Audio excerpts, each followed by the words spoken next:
Hi Charli XCX and welcome to Finland. Thank you. It's nice to be here. Have you ever been to Finland before? Yeah, I have actually. My old flatmate is Finnish, and he lives in Joensuu. So we went there, and then we came to Helsinki for a couple of days. So I've been before, yes, and I like it. It's nice. How did you like Joensuu?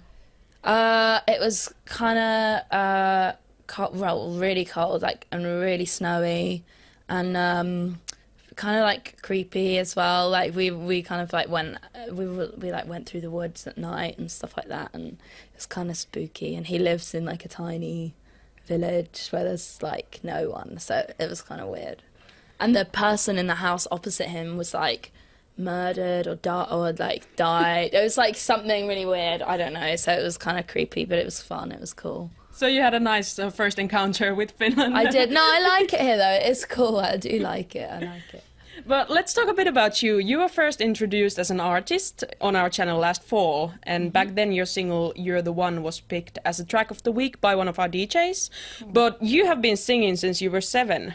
That sounds really like I don't know, like child star when you say it like that. But I mean, when I was 7, I was just like forming a band in the playground with my friends, and we were like singing Britney Spears covers into our hairbrushes. It wasn't serious at all. I first started like seriously making music when I was 15, which I guess is still quite young.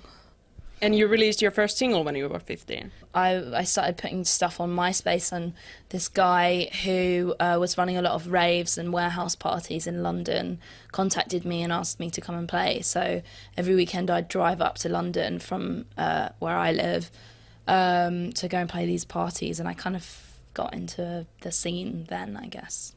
How was it like to play at rave parties? It was kind of weird. Like, I'd never experienced anything like that. I lived in like the countryside. I didn't live in London. My only reference point was like movies and TV that I'd seen. So it was weird, and like I went with my parents as well, which at the time I thought was like really uncool. But now I'm like, oh yeah, my parents are pretty cool actually. So it's kind of like this weird family outing thing, I guess. It was cool though. What did you do with your family? How does a family go together at a rave? Well, we'd all like drive up at like probably like 11 or something. We'd get there for 12, and then we'd just kind of do our thing. Like my mum and dad would like stand at the back usually and just kind of like, I don't know, and I'd like walk around and because I knew people there, and my parents knew people there as well. Actually, it was kind of weird. And then we'd leave at like 6 in the morning, and we'd like go and get breakfast on like Sunday morning. So it was kind of cool. What was the most epic rave party you ever been to? Probably one of the first ones I did actually, and it was in this old peanut factory, this like disused peanut factory, and it was so old, and like it was all wooden floor, but there were so many people jumping that the floor was like going like this. And we thought the floor was going to, like, collapse. So my mum and dad were like, come and stand on the edge of the room with us. I was like, okay, Mum. But yeah, it was pretty crazy. That was cool.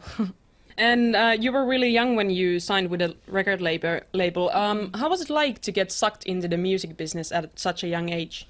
It was kind of, well, at the time, you know, it was really, really exciting. And it still is exciting. But I think when I was younger, I was very... You know, like, obviously when you start something new, and especially at that age, you don't really know anything about it. Like, I didn't know anything about the workings of the music industry, and I think I found it quite difficult to adapt. I was very shy and very, like, you know, I didn't really know who I was as a person, and who does when they're 15, you know.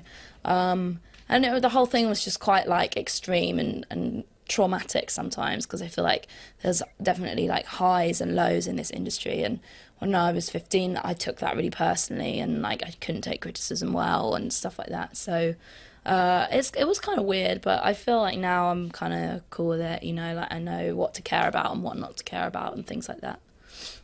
Your music now is a bit different from the time when you were singing Britney Spears to a hairbrush. Yeah. It's pop music with a dark atmosphere in the background and some mystical twists to it. When did you decide that this is the kind of music you want to make? Well, I think it was probably in 2010, 2011 when I went to LA for one of the first times, and I'd done this really unsuccessful writing trip. I was writing with all of these really big producers, and nothing was really coming out that I was connecting to. And then the day that I was meant to leave, I had like 2 hours left, and I went and met this guy, Ariel Rechtshaid, and we wrote, in that 2 hours, we wrote a song called Stay Away, which is on my record. And just from that moment, I just knew straight away, like, that it was meant to be and that this is how I wanted my record to sound. So he's kind of the main producer on the album. And yeah, I guess it was just from that point on that I felt something again to do with music, because I'd kind of fallen out of love with it. But that song made me kind of, connect again. You wrote the song I Love It for the Swedish pop duo Icona Pop. How did you end up making a hit song for them? Well, I was in Sweden. I was on a writing trip for myself, actually, and I was working with this guy, Patrick Berger, and he sent me 2 tracks, one of which was You're the One, which ended up on my record, and one of it which was a really rough demo of I Love It. And I just sat in my hotel room and I wrote I Love It in like half an hour. I wrote the top line. And then I went to the studio and I was like, I have this song, what do you think? And Patrick was like losing his mind. He was like, it's so good. I was like, yeah, I don't know. It's not right for me though, And then we just needed someone to sing it, And so Icona Pop came down to the studio like a week later, and they were really into it, and they put their own spin on it. They did their own thing. They sung over my vocal.